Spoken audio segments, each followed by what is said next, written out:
Bonjour et bienvenue dans Torchon, le club de lecture où on lit des livres pour que vous n'ayez pas à le faire. Pour chaque épisode, nous lisons un livre qui a fait l'actualité, que ce soit dans les médias ou sur les réseaux sociaux, et nous vous disons si c'est une bonne surprise ou alors un vrai torchon.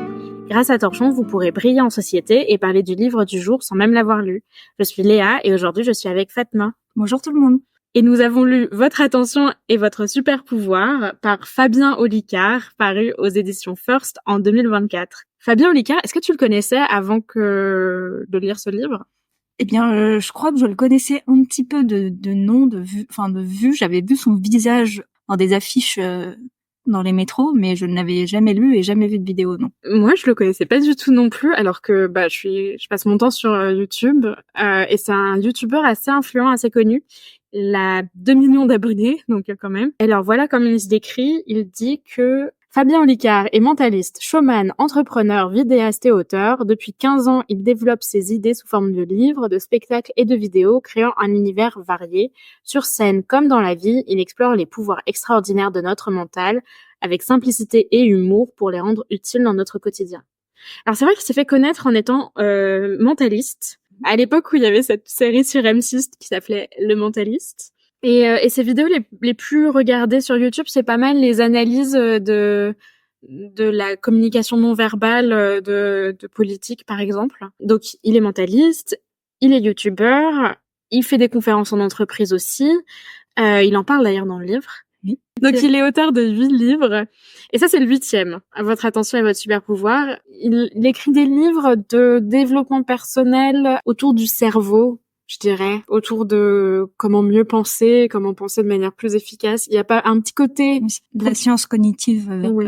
Vulgarisée, on va dire. Ouais, c'est un vulgarisateur, un côté un peu productivité aussi. Et donc voilà, et ça c'est son dernier livre qui est quand même pas mal sur la vague, la mode en ce moment, qui est le fait qu'on n'a plus d'attention du tout et qu'on est un peu des poissons rouges tous, quoi. Toi, par exemple, est-ce que t'as des soucis d'attention comme nous tous, ou est-ce que tu es au-dessus de la mêlée? Oh, j'ai bien sûr des soucis d'attention, et d'ailleurs dans ce livre, il le rappelle souvent que personne n'est épargné par ce fléau du siècle, et non, je ne fais pas exception.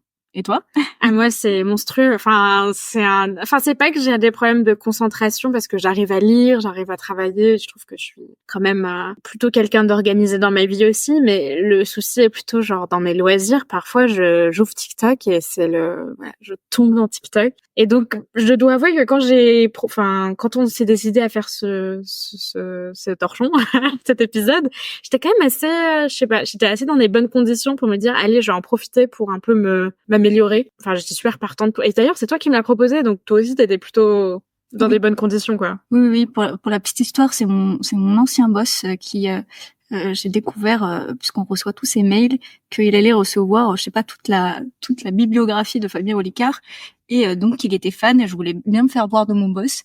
Donc voilà, je me suis dit j'allais le lire pour l'occasion. Notre critique principale quand on s'est vu pour préparer l'émission, c'est qu'on s'était dit genre merde, qu'est-ce qu'on va en dire de ce livre? Ouais, c'est vrai que ça a été quand j'ai terminé le livre, je me suis dit ok, va falloir tenir une émission là-dessus. Bon. Ouais. Et c'est pas un livre qui est tellement mauvais que c'est trop facile. Du tout. Voilà. Et voilà, c'est ça en fait. C'est pas non plus un très bon livre, et on va rentrer dans les détails. C'est un livre qui, moi, m'a beaucoup déçue, déjà parce que j'avais un peu des attentes vis-à-vis de mon attention, de mon cerveau en mousse là. Je voulais un bon gros cerveau à la fin de cette lecture, et franchement, mon cerveau est toujours aussi nul. Enfin, je l'ai lu, je pense, 2 semaines avant cet enregistrement, et je dois avouer que la veille de l'enregistrement, j'étais un peu genre, je me souviens plus tellement ce qu'il y a dedans. Bah, pareil. Je pense que le problème premier du livre qui fait que voilà, il y a ce problème de déception, c'est la structure que je vais un peu décrire, parce que le livre a une structure un peu bizarre, enfin qui se comprend, enfin qui est justifiée. L'idée, c'est que il y a un premier chapitre qui s'appelle Les bases en 60 minutes.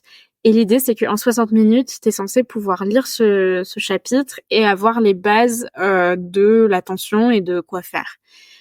Et moi, à la fin de ce chapitre-là, j'étais un peu genre, mais j'ai rien appris.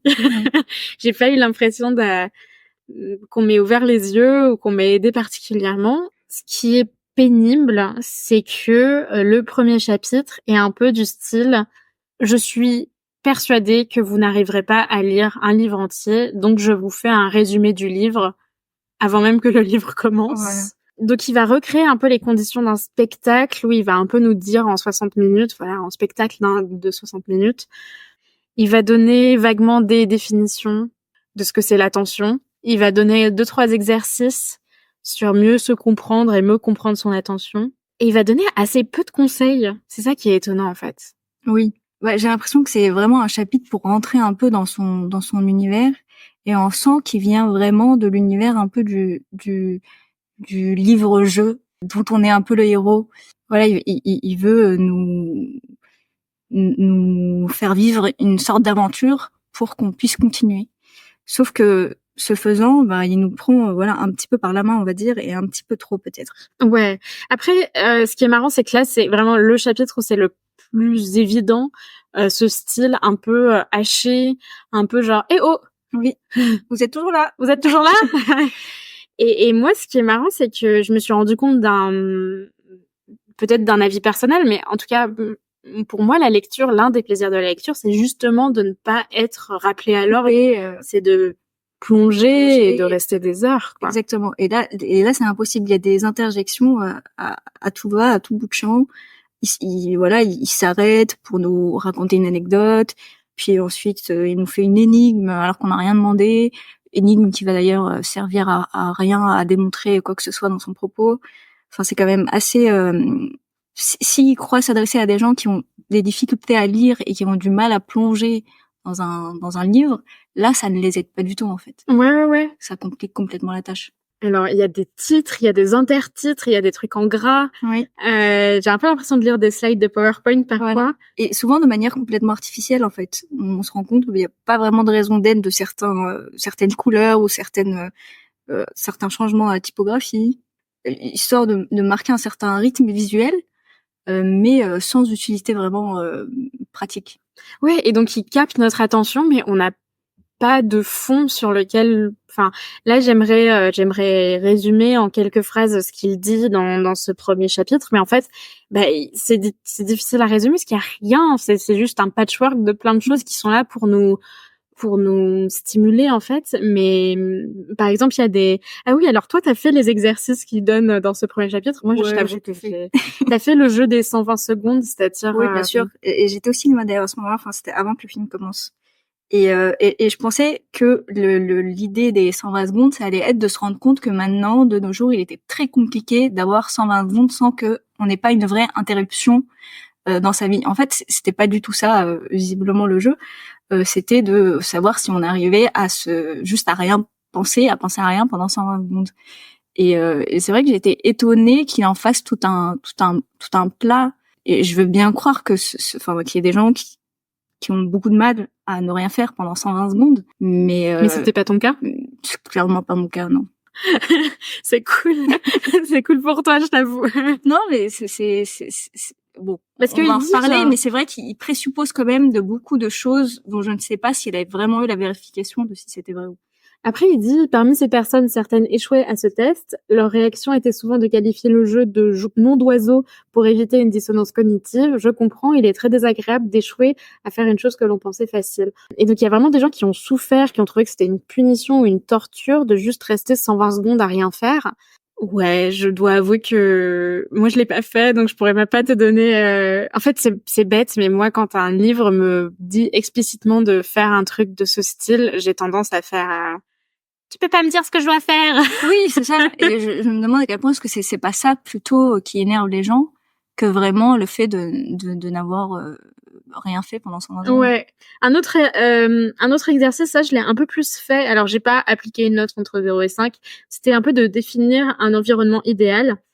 Et un truc qui est marrant, c'est que je me suis rendu compte que moi, mon environnement idéal de concentration, c'est quand même un environnement où il y a des gens autour de moi qui sont concentrés. Je pense que c'est mon côté, genre, comme j'ai beaucoup étudié à la bibliothèque, j'ai besoin de retrouver cette atmosphère de bibliothèque. D'ailleurs, parfois, je travaille en bibliothèque. Mais je pense que c'est plus un côté, genre, j'ai besoin d'avoir cette impression légère que les gens me jugent pour arriver à me concentrer. Genre, j'ai besoin d'avoir cette impression que Les gens autour de moi, c'est là genre, bah Léa, toujours sur son téléphone. Alors que toi, pour le coup, t'as un besoin un peu différent. Oui, moi je me suis rendu compte que en temps normal, je vais me mettre comme toi dans une position où il y aura des gens autour de moi parce que j'ai besoin d'être en représentation un peu de la concentration pour pouvoir me concentrer. Mais en réalité, je me demande si c'est vraiment l'environnement idéal pour moi. Clairement, je me concentre beaucoup mieux quand il y a aucun bruit et que je suis seule. La qualité de ma concentration est bien meilleure. Mais pour rentrer dans cette énergie, comme ça demande quand même beaucoup de motivation et que j'y arrive pas tous les jours, je me mets quand même plus souvent dans l'environnement où, comme t'as dit, à la bibliothèque ou dans un endroit où il y aura des gens autour de moi qui pourront me voir être en représentation de ma concentration. Ouais, c'est comme pour s'endormir, il faut faire semblant de dormir. Voilà. Pour se concentrer, parfois, il faut faire semblant de se concentrer. Exactement. Et ça, c'est quelque chose que j'ai appris, pas grâce à lui, mais grâce à cet exercice qu'il nous a demandé de faire. Mais je trouve que ce premier chapitre est là uniquement pour plus montrer, mettre en valeur ses qualités de showman que de nous apprendre quoi que ce soit. Ça, c'est vrai. Et donc, on arrive au chapitre 2, comprendre qui sont les ennemis et s'en servir. Et moi, j'étais un peu genre, ah, mais en fait, j'ai rien appris. Alors si, non, c'est un peu dur ce que je viens de dire. On apprend les différents types d'attention, la différence entre perception, conscience et attention, ce genre de choses. Mais bon, moi, Est-ce qu'on a vraiment besoin de les comprendre, en fait? Bah, je pense qu'il veut montrer aussi ses talents de vulgarisateur. Là, tous les chapitres, j'ai pas eu l'impression d'avoir découvert grand-chose. Et c'est un peu dommage. Et à chaque fois, je me posais la question de est-ce que c'est moi, de par mes connaissances initiales liées à ma connaissance des réseaux sociaux et du marketing, qui font que je suis particulièrement blasée. Notamment, donc, le chapitre comprendre qui sont les ennemis. Moi, j'ai rien appris, voilà. Enfin, ça parle de l'infobésité, ça parle du rôle des réseaux sociaux, ça parle de comment les jeux vidéo sont designés pour nous donner envie de encore plus jouer, etc., etc. Tout ça, je sais pas. Est-ce que toi, t'as l'impression d'en avoir un peu plus appris? Moi, qui suis pas du tout par mon métier dans ces milieux-là, même si je suis consciente un peu de tous ces problèmes, oui, il y avait plein de noms de psychologues qui citaient que je ne connaissais pas, d'ouvrages qui font référence sur la question que je ne connaissais pas du tout. Donc oui, j'ai peut-être un petit peu appris, disons, le contexte qui fait que ce sujet est au cœur de l'histoire. Mais j'ai l'impression que c'est aussi un sujet à la mode. Donc tout le monde est un peu conscient de la problématique que c'est, parce que tout le monde a accès à cette information-là aujourd'hui. En fait, j'ai l'impression qu'il s'adresse à des gens qui lui diront non, mais c'est ok, c'est pas grave que je passe 4 heures sur TikTok. Mais le truc, c'est que s'ils ont acheté ce livre, c'est pas le cas. Et c'est ça, en fait. Forcément, tu dois avoir envie de changer ta vie, quoi. Et donc, exactement. T'as pas besoin de me dire que TikTok c'est de la merde. C'est ça, en fait. Je suis au courant. Tout à fait, oui. Et donc, bon, c'est un peu dommage. Après, il y a 2 passages dont je voudrais parler. Il y a le premier où il dit, à propos du fait qu'il y a trop de divertissement, que voilà, on a un trop plein de livres, pas de livres, mais de séries à la con, de vidéos YouTube et tout. Il dit, qui dit culture dit art, et qui dit art dit œuvre. Force est de constater qu'il y a de moins en moins d'œuvres et de plus en plus de divertissement. Et j'ai répondu, c'est quoi ce tech de gros boomer et qui est en charge de dire ce qui est un divertissement et ce qui est de l'art. Bon, on va pas répondre à cette question malgré tes connaissances sur le sujet, mais je trouve que c'est un peu stupide de dire ça parce qu'en fait, c'est ultra normatif comme, c'est un jugement un peu à l'emporte-pièce. De dire. Et après, il explique que lui, il a mis énormément d'argent et de temps sur des vidéos qui ont fait 0 vue et qu'il a fait des vidéos genre ultra rapides et ça a ultra bien marché et ça le saoule personnellement en tant que youtubeur. Mais ça veut pas dire qu'il y a des vidéos qu'il a fait que c'est de l'art et il y a des vidéos qu'il a fait c'est du divertissement. C'est pas comme ça que ça marche, quoi. Du tout. Il le dit un peu, bon, j'ai pas la prétention de dire que c'est des œuvres artistiques, mais en tout cas, dedans, il y a de la création, j'ai essayé de transmettre quelque chose de personnel. Une autre chose dont je veux parler, c'est il parle des titres qui font cliquer, donc les putaclics, et il dit donc c'est page 86. Putaclic, c'est l'expression que l'on utilise pour parler d'un titre sur internet qui n'est pas conforme au contenu d'une vidéo ou qui exagère le contenu que l'on va y trouver. Ce néologisme vient de l'anglais put a click, soit mettre un clic dans la langue de Molière. La consonance avec un mot français vulgaire et fortuite. Et pas du tout. C'est pas du tout fortuite. Parce que put a click, déjà, en anglais, on n'utilise pas l'expression putaclic. C'est-à-dire que c'est un mot français, putaclic. Et il se trouve que je sais que c'est faux. Parce que j'ai lu un livre qui s'appelle, très heureusement, Pute, de Dominique Lagorgette, qui est une linguiste. Et c'est un livre de linguistique historique. C'est malheureux pour le pauvre Fabien Olicard. Je l'ai lu quasiment au même moment, donc voilà. Et c'est vraiment la dernière page en plus. Terrible.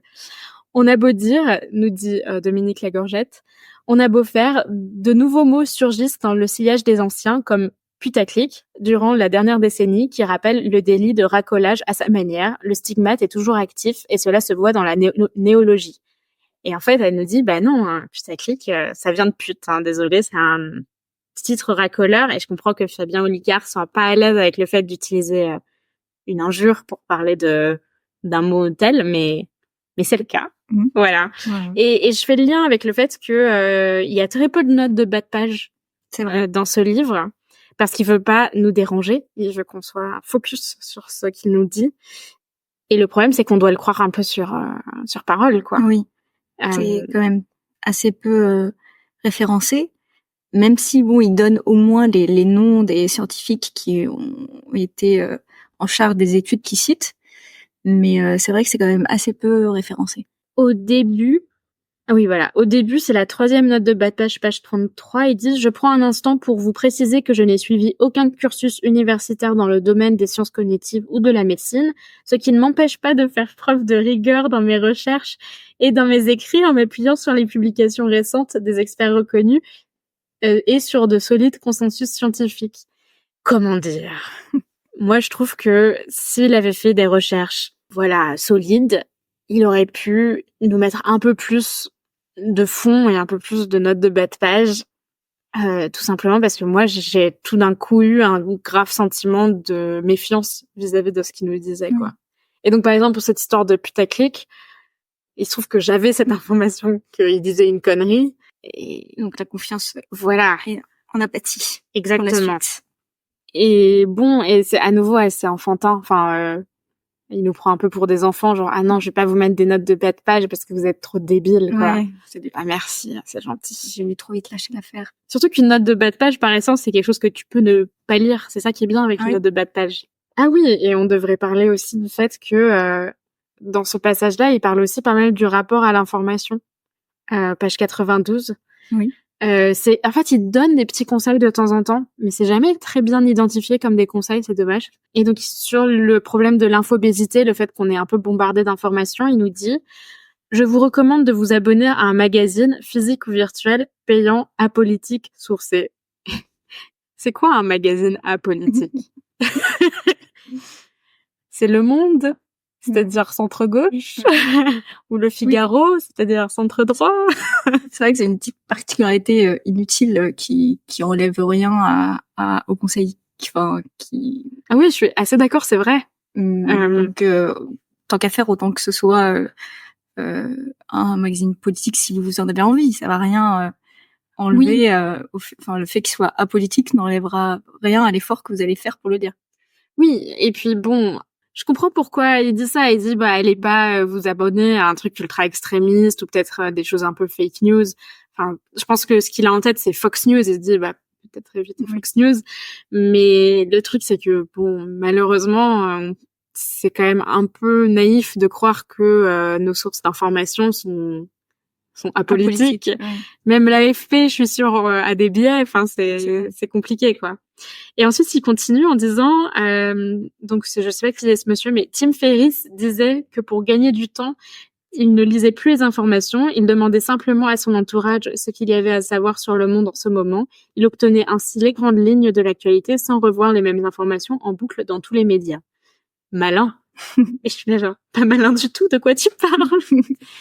C'est vrai que c'est presque même dangereux de fonctionner uniquement par les on dit et le discours apporté. Enfin, il faut avoir une très grande confiance sur l'intelligence de ses amis. C'est ça. Donc, ce qu'il nous dit surtout, c'est d'essayer d'avoir des amis de qualité. C'est ça son conseil. Des amis intelligents. Et ça, je suis totalement d'accord. En avance. Et ensuite, alors bon, on va passer un petit peu. Il y a le prochain chapitre qui est comprendre qui sont les amis et s'en servir. Et donc, c'est un chapitre de vulgarisation totale et théorique sur qu'est-ce que c'est que l'attention, comment marche notre cerveau. Mais il dit pas tellement comment s'en servir, il dit comment ça marche. Et ce qu'il fait, qui est un peu pénible, c'est qu'il va en fait découper l'attention en sous-attention. Donc, tu as l'attention sélective, l'attention alternée, l'attention partagée, l'attention focalisée, bref, etc., etc. Et en fait, à nouveau, moi-même n'étant pas scientifique, je vais pas trop me lancer dans du debunking parce que c'est pas ce que je vais faire. En fait, cette découpe de l'attention en différents points, c'est un peu des découpes a posteriori qui sont faites par des scientifiques pour mesurer différentes capacités des êtres humains. Parce que quand on fait de la recherche sur le cerveau, comment les gens pensent, que ce soit en psychologie, en économie ou même en sociologie, eh ben on a besoin d'avoir des données statistiques sur un échantillon, et donc forcément tu dois un peu trouver des choses à mesurer, et donc tu dois créer des catégories un peu artificielles, mesurables par une étude. Et là, il retranscrit ça, il dit il y a l'attention ceci, il y a l'attention cela, il y a l'attention ceci. Mais c'est pas utile pour notre quotidien à nous, parce qu'en fait, c'est pas comme ça que notre cerveau marche, c'est comme ça qu'on arrive à mesurer ce que le cerveau fait. Et donc, c'est normal qu'il n'y ait pas énormément de conseils suivant cette découpe de notre cerveau, parce qu'en fait, c'est pas pour ça que ces découpes ont été faites, en fait.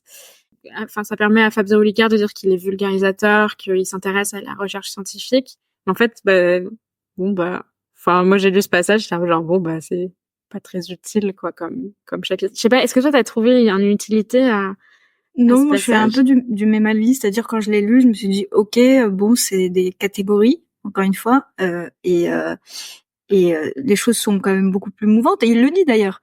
Mais en quoi moi ça va m'aider de savoir dans quel type d'attention je suis pour justement essayer de la diriger selon ma volonté et pas selon ce que TikTok et compagnie voudraient en faire. Et en fait, j'ai l'impression que surtout dans ce chapitre, il passe son temps un peu à annoncer des solutions qui ne viendront jamais en fait. Oui, c'est vrai. Et c'est très très très frustrant. Parce qu'il nous explique quand même bien le problème. Donc là, on se dit voilà, là il l'a bien détaillé, il l'a bien expliqué. Donc la suite, ça va être, et il joue un peu sur cette attente qui déçoit toujours. Ouais. Et après, il y a le dernier chapitre qui est il y a toujours des solutions. Et les solutions, c'est genre boire du café. Oui, ouais, ça c'était un petit peu marrant aussi Ouais, les solutions sont décevantes. C'était vraiment, c'était très décevant. Cette dernière partie, c'est vraiment celle que j'ai trouvée la plus décevante, parce que ça y est, on croit être arrivé au bout et qu'on va être récompensé par tous ces efforts qu'on a fait, n'est-ce pas, pour arriver presque au bout. Et on se retrouve avec des solutions qui soit on les connaissait déjà, soit ont pas tellement fait leurs preuves. En tout cas, rien de bien nouveau ni de révolutionnaire, quoi. Je vais en donner quelques-unes. Donc, il y a ne faites qu'une seule chose à la fois. Quand vous faites la cuisine, n'écoutez pas un podcast à côté, ce que je fais systématiquement, donc je l'ai pris personnellement. On le fait tous. Profitez pleinement de votre réveil, c'est-à-dire que dès que vous vous levez, faites des choses un peu difficiles à faire, où il faut beaucoup se concentrer, parce que le matin, vous êtes plus en forme que l'après-midi. Sachez ce que vous faites, c'est-à-dire prendre conscience, il faut avoir de l'intention dans où on va focaliser son attention. Préparez-vous la veille, c'est-à-dire si le lendemain vous devez prendre le train, faites votre valise la veille. C'est marrant parce qu'on a l'épisode qui va sortir, là qui est pas encore sorti, qui est la fin de 5e heure. Il y a tout, c'est aussi un livre de productivité, mais plus pour le travail. Et il y a vraiment un passage où c'est genre buvez de l'eau, dormez 8 heures par jour. T'es là genre oui. Donc là aussi t'as un passage. Buvez de l'eau, dormez bien, mangez à votre faim. Je juge pas, hein, c'est aussi très bien de se faire rappeler des évidences. Quand on a la prétention d'écrire un manuel, on s'attend à ce que ce soit quand même un petit peu avec des solutions un petit peu plus fournies. Ouais. Et après il y a la méditation. Alors moi j'avoue que j'ai essayé la méditation 1 ou 2 fois, ça n'a pas du tout été concluant dans mon cas. Toi t'en fais déjà un petit peu plus ou même pas? Non, du tout. Jamais. Enfin, pas de manière en tout cas formalisée avec je sais pas un guide ou un audio, non. Ou non. pas même par moi-même, mais disons que comme voilà, pour reprendre un peu les termes de Fabien Leclerc, je n'ai absolument pas peur de l'ennui, j'ai absolument pas peur de ne rien faire. J'imagine que selon lui, ou en tout cas selon voilà les sciences cognitives, c'est quand même une forme de méditation, de juste s'introspecter ou d'introspecter ou de voilà de réfléchir à tout et n'importe quoi. C'est ça. Donc on arrive toujours au même conseil. Et je pense que la raison pour laquelle on est un peu déçu et qu'on se dit on arrive au même conseil, c'est qu'en fait il y a un problème de structure qui est qu'il fait 1 heure pour nous dire à quel point on est trop des merdes et qu'il va falloir genre nous réveiller et nous focaliser, et à quel point lui c'est un showman qui va nous focaliser. Ensuite il y a le problème, pourquoi notre société elle nous incite à ne pas faire preuve d'attention. Ensuite, il y a comment notre attention marche, qui est le parti vulgarisation. Et ensuite, il y a les solutions. Alors que, à mon avis, ce qu'il aurait dû faire, c'est créer un véritable manuel ultra pratique, en mode, voici le problème numéro 1, par exemple, les réseaux sociaux. Voici comment regagner votre attention vis-à-vis des réseaux sociaux. Et ensuite, il aurait pu faire ça, genre, les jeux vidéo, c'est comme si, et comme voilà comment gérer votre addiction aux jeux vidéo par exemple. Et puis faire ça un peu de manière un peu problème solution, et pas voici l'ensemble des problèmes, voici mon moment vulgarisation et voici les solutions. Et je trouve qu'il aurait dû faire quelque chose de beaucoup plus didactique en fait. Oui, c'est ça. Je trouve qu'il prend pas assez en fait ses responsabilités d'avoir peut-être ça fait un peu gourou dit comme ça, mais d'avoir compris quelque chose et de pas accepter d'éduquer ses pairs sur ces choses qu'il a comprises et qui ont l'air, selon lui, très très très graves. Il s'en lave un peu les mains en finalement présentant tout ce qu'il a à dire sous la forme qu'il critique, à savoir celle du divertissement. Donc il nous présente tout ça sous la forme qui est censée être celle avec laquelle on est censé avoir le problème. Donc à savoir des choses qui détournent l'attention, et il nous le sert dans cette forme-là. Et c'est ça qui rend le propos un petit peu contradictoire en permanence. Et du coup, j'arrivais pas à adhérer parce que tu peux pas en fait me donner le médicament dans une solution qui est empoisonnée. Enfin, c'est un peu voilà le truc que je disais tout à l'heure, un peu comme si on avait trouvé le remède à une addiction. Et par exemple l'addiction, je sais pas, au Coca-Cola, et que pour guérir de cette addiction, il fallait prendre ce médicament 3 fois par jour dans un grand verre de Coca-Cola. Ça peut pas fonctionner comme ça. Et je trouve qu'il s'en lave quand même beaucoup les mains sans vraiment nous expliquer, sans vraiment assumer cette contradiction. Et lui-même, en tant que créateur de contenu en ligne, il assume pas ses responsabilités parce que par exemple il est sur YouTube, il est sur TikTok, il est sur Instagram et il le fait à des fins commerciales qui sont totalement honorables. Il doit vendre des trucs, c'est malheureux mais c'est comme ça qu'on gagne sa vie. Et donc il fait waouh, TikTok ça nous pourrit le cerveau. Cela étant dit non mais regardez mes TikTok quand même. Et il y a beaucoup de passages dans le livre où c'est très genre c'est pas bien d'être sur les réseaux sociaux, mais moi, quand je le fais, c'est ok parce que je le fais bien, parce que je suis intelligent. Pour revenir à cette histoire de Coca, le Coca principal, c'est son humour qui est, moi, me faisait pas tant rire que ça, mais bon, voilà, l'humour, c'est les goûts et les couleurs. Mais c'était juste ultra haché, quoi. Il disait un truc et petite blagounette entre parenthèses. Et c'est vrai que c'était assez irritant. Encore une fois, on sent bien sa déformation un peu professionnelle, que c'est un showman. Et du coup, il a du mal à entrer dans un autre format que celui du show. Et parfois, ça n'a pas lieu d'être, quoi. Dans un bouquin, non, t'es pas obligé de nous faire des blagues, en fait. T'inquiète, on va te lire, on va te comprendre, même si tu t'arrêtes pas toutes les 2 secondes pour me faire une blague.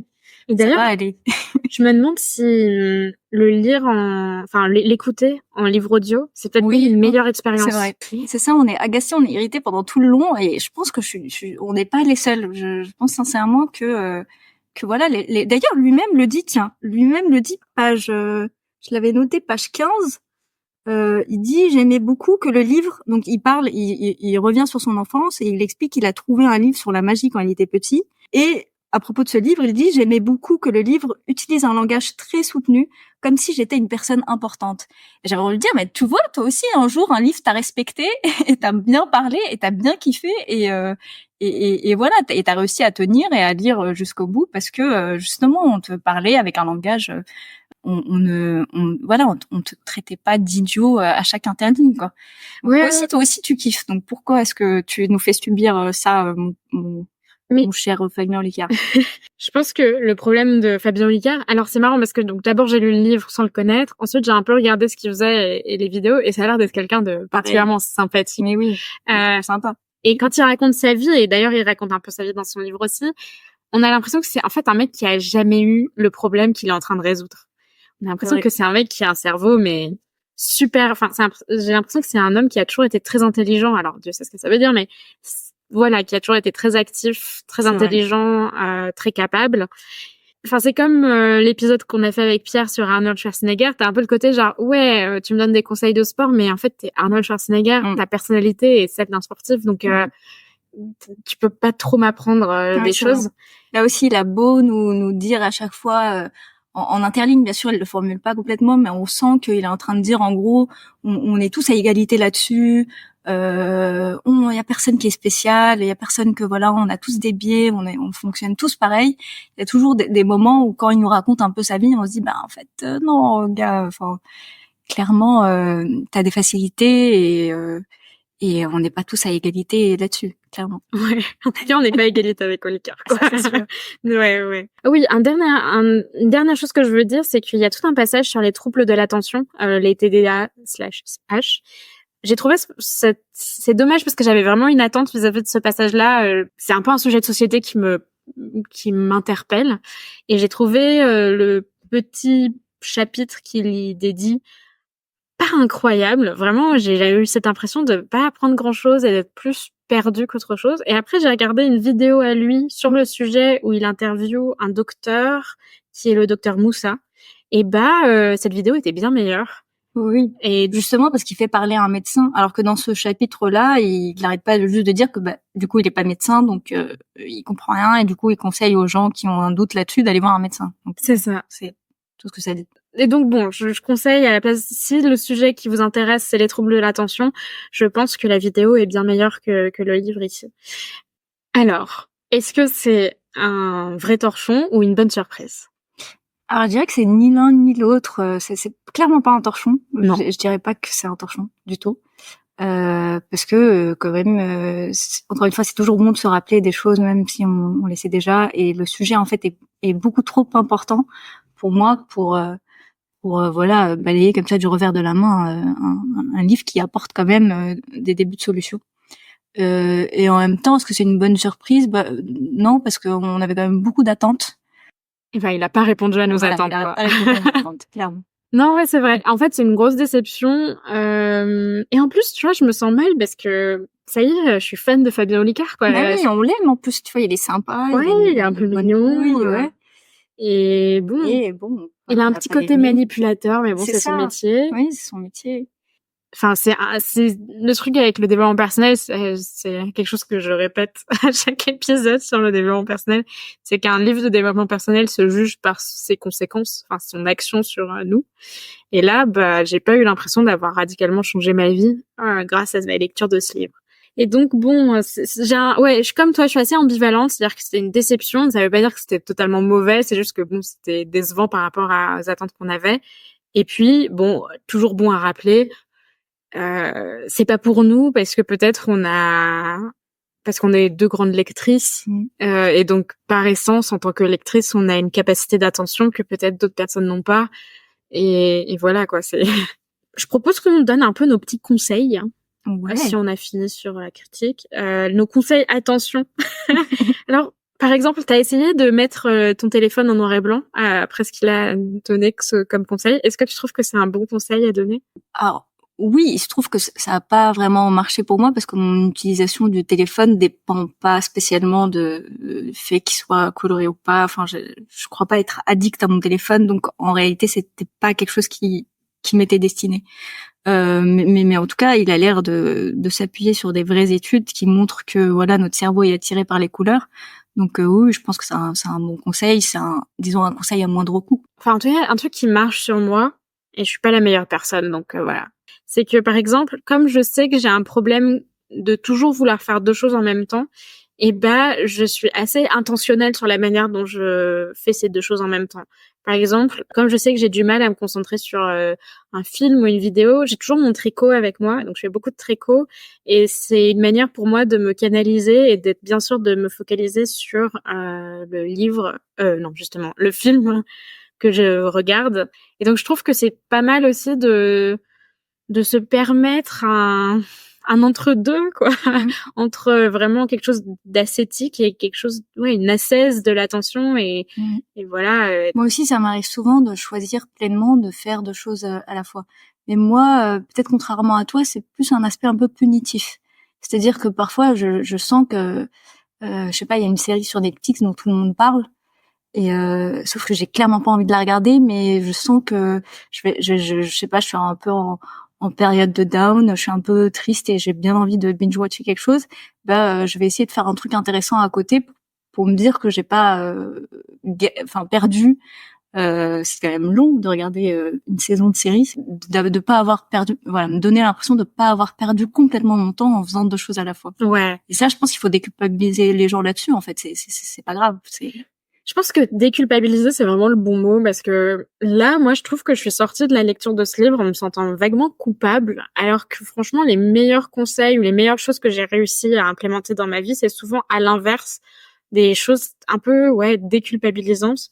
Ah, un conseil que je peux donner, c'est maintenant j'ai des sudoku sur mon téléphone.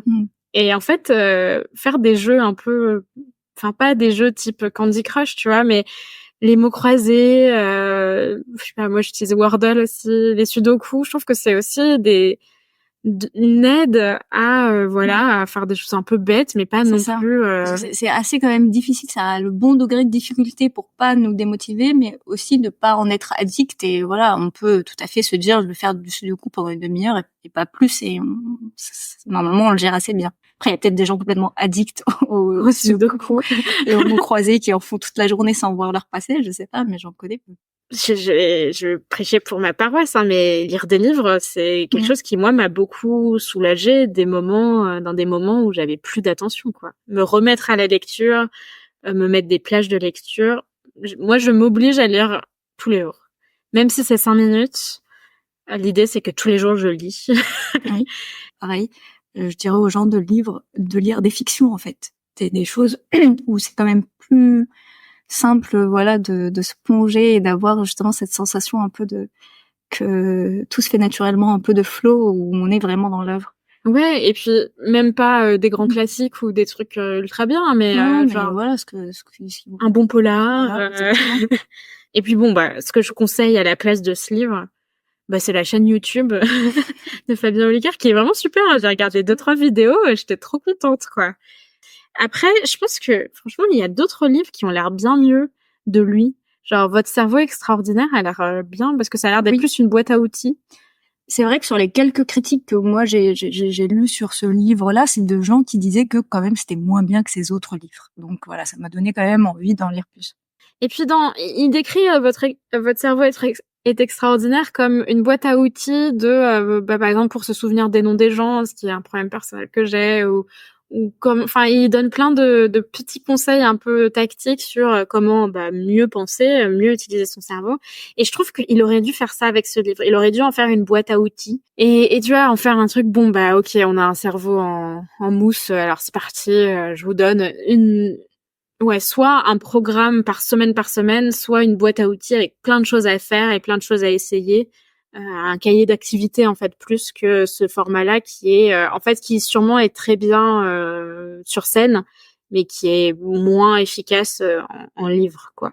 Et puis peut-être un dernier conseil que j'ai, si vous êtes un king ou une queen de l'attention, ce que je suis en train de lire en ce moment, c'est Virginia Woolf, qui est une autrice où vraiment il faut se concentrer pour la lire. Ça fait partie de ces auteurs comme, je sais pas, Proust ou genre James Joyce, où vraiment il faut c'est pas une petite lecture facile. Mais comme Virginia Woolf, elle essaye au maximum de nous retranscrire ce qui se passe dans notre tête. C'est ce qu'on appelle le flot de conscience. Et moi je trouve que c'est une expérience qui est assez incroyable de lire de Virginia Woolf parce que voilà, si vous vous concentrez pendant une demi-heure, 1 heure sur sa prose, derrière, c'est vraiment une expérience que j'ai faite où je sors de ma lecture et je décide de me balader ou de faire autre chose, faire des courses, et tout d'un coup, j'ai l'impression d'être dans un roman de Virginia Woolf parce que j'ai l'impression que toute pensée est décryptée par un narrateur. Et donc, c'est marrant d'avoir lu Virginia Woolf en même temps que Fabien Olicard parce que j'ai eu cette impression d'avoir une bien meilleure conscience et une bien meilleure description de comment la pensée se crée dans notre cerveau en lisant Virginia Woolf que en lisant de la vulgarisation avec Fabien Olicard. Alors, évidemment, Virginia Woolf, c'est très difficile à lire. Je trouve que c'est un peu une ascèse que de lire ce livre. Mais en tout cas, en ce moment, je lis Les Années et c'est un vrai plaisir que je conseille aux gens qui veulent peut-être conscientiser leurs pensées et conscientiser comment leur attention marche. Petit dernier conseil qui reprend un peu ce que tu as dit, c'est prenez-vous la tête en fait. Je pense que c'est un conseil qu'on ne donne jamais. Il y a un peu ces trucs de facilité, de vouloir toujours faire les choses que si elles sont faciles et pas très coûtantes en énergie. Mais c'est pas grave, on va tous prouver à Fabien Olicard que en fait on peut se prendre un petit peu la tête sans se décourager et ouais, n'hésitez pas Mais c'est ce que tu disais sur les films, aller voir des films. Ah oui, absolument. Si à la limite, bon, c'est encore un stade trop éloigné que de se plonger dans du Virginia Woolf, pardon. Allez au cinéma parce que vous serez dans une bulle, il y a pas de réseau de toute façon, voilà. Et normalement, les films sont, enfin, si vous les choisissez bien sûr, faut pas prendre un blockbuster parce que c'est pareil, on n'a rien à ranger, c'est facile. Mais il y a plein de films d'auteurs qui sont très primés, donc regardez les notes des films d'auteurs dans les derniers festivals et vous les regardez. Au mieux, ça va bien se passer, vous allez adorer, ça va vous ouvrir des chakras sur plein de choses. Au pire, vous allez pas aimer, mais au moins vous aurez lu le dernier film d'auteur qui aura fait beaucoup parler et vous saurez donc de quoi on parle quand on parle de ce film. Et vous pourrez donc briller en société. Exactement. Et en plus de ça, vous l'aurez vu le film. Exactement. Non, le cinéma est très thérapeutique pour les gens qui ont un problème de concentration et je ne le recommande que trop. Merci beaucoup de nous avoir écoutés jusqu'ici. Si le podcast vous plaît, n'hésitez pas à nous suivre sur notre compte Instagram @torchon.podcastlittéraire pour nous donner vos idées et vos réactions à cet épisode. Et je vous conseille de le suivre pour plus de recommandations, plus de critiques et plus de coulisses. On vous embrasse et on vous dit à bientôt. À bientôt tout le monde.